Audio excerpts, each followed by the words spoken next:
Hello hello hello मेरे जम्मू के friends. आज मैं एक बहुत इंपॉर्टेंट बात करने आया हूँ।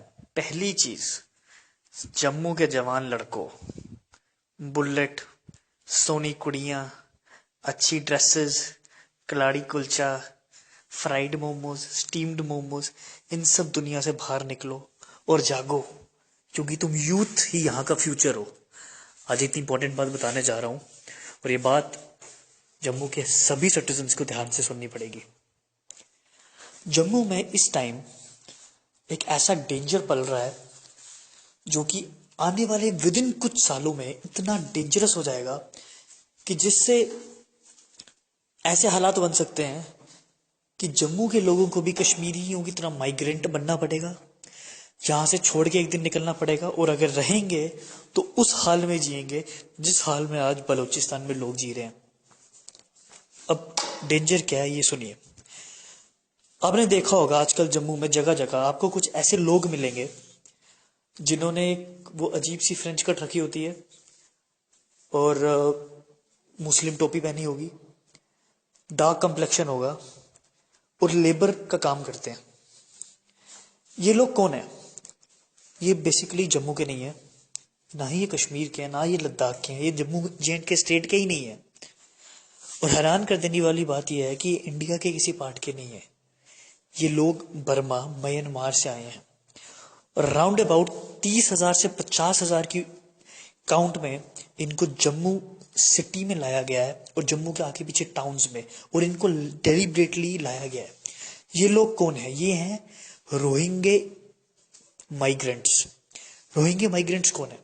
ये म्यांमार, सो कॉल्ड बर्मा में रहने वाले एक ऐसा ग्रुप है जो कि मेनली एक particular religion, no offense to any religion, मगर रोहिंग्या माइग्रेंट्स बिलोंग्स टू इस्लाम।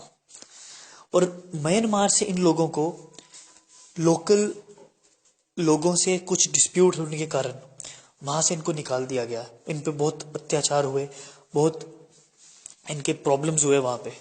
उसके बाद ये आके रुक गए बांग्लादेश में, असम में, वेस्ट बंगाल में।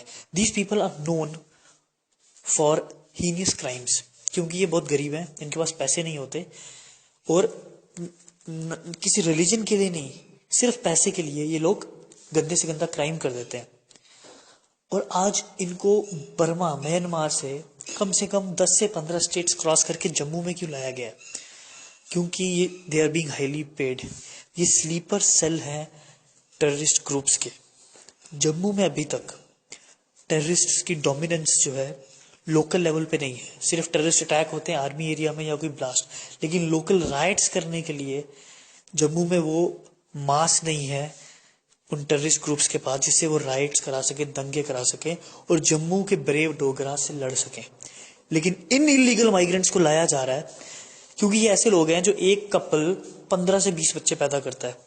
इनको स्टेट सब्जेक्ट भी मिल जाएगा, इनके सारे आईडी प्रूफ भी बन जाएंगे। और वेस्ट बंगाल में तृणमूल कांग्रेस और उससे पहले इंडियन नेशनल कांग्रेस ने इनके कई आईडी प्रूफ्स बनाए हैं और इनको लीगल सिटीजन बनाया है। और ये लोग आज जेएंडके में आ चुके हैं। आप देखिए कहीं भी लेबर काम कर रही होगी आजकल, आपको एक नई तरह की लेबर दिखेगी। पाइप बिछा रहे होंगे, कहीं रोड का काम कर रहे होंगे। आप सीधे जाके इनसे बात कीजिए, आप पूछिए इनसे आप कहाँ से हो, ये बोलेंगे हाँ जी हम बर्मा से हैं। Because they even don't know कि they are not suppose tell their identity. They are uneducated, उन्हें कुछ भी नहीं पता। उन्हें बस यहाँ लाया गया है, यहाँ पे इनको रचाया जाएगा, जहाँ इनको बसाया जाएगा, इनके पांव यहाँ जमाए जाएंगे और फिर ये स्लीपर सेल एक दिन जागा जाएगा और उस दिन जम्मू में एक ऐसा सीन क्रिएट हो सकता है जिससे जम्मू के सारे सिटीजन्स इंडेंजर हो सकते हैं। चाहे वो हिंदू हो, चाहे वो किसी मुस्लिम हो, चाहे वो सिख हो, चाहे वो किसी भी रिलीजन के हो, ये लोग सब उन जम्मू के सिटीजन्स की एग्जिस्टेंस को इंडेंजर कर सकते हैं। ये लोग जाने जाते हैं जिन्होंने नॉर्थ ईस्ट में HIV फैलाया। ये जाने जाते हैं जिन्होंने नॉर्थ ईस्ट में ISI के नेटवर्क को डेंस किया, क्योंकि ये पैसे के लिए कुछ भी कर देते हैं। और हम लोगों को जागना होगा, रियलाइज करना होगा कि क्यों ये यहाँ लाए जा रहे हैं, ऐसा क्या मकसद है।